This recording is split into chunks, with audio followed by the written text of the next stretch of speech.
ويقول الأعمش يقول كان عندي جار بالكوفة كنت أستظرفه ويستظرفني، وواحد يمر على الآخر وغالبا نسمر معا.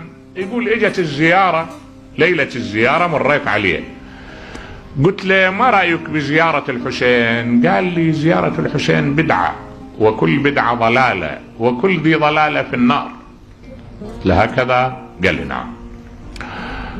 يقول طلعت من عنده وأنا منفعل، ما كنت أتوقع أن هذا الرجل لهالدرجة إدراكه محدود، ولهالدرجة نعم يحمل فرد نظريات جاهزة ما أخذها من غيره بدون أن يتفحصها.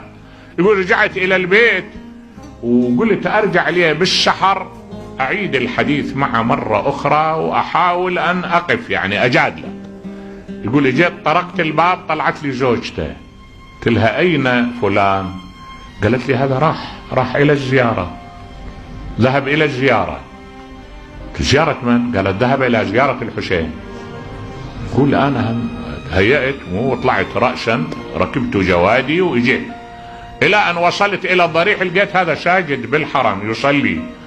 يقول لما فرغ من الصلاة دنوت إليه قلت له تعال أنت وين؟ بالأمس تقول لي أنا هاي الزيارة بدعة وكل بدعة ضلالة وكل ذي ضلالة بالنار.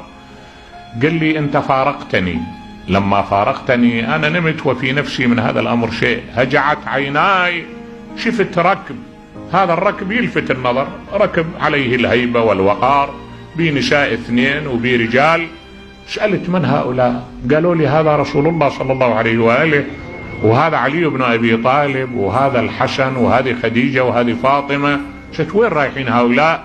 قالوا لي هالليلة الزيارة دول رايحين لزيارة الحسين. يقول لا أنا ملكتني رعدة بعد ما أستطيع أن أبقى، رعدة من هالرؤيا ملكتني، فورا قمت من فوري ورفعت رأسي إلى الله، استغفرت الله عز وجل مما قلته وندمت على قولي، وها أنا ده اللي تشوفني الآن أنا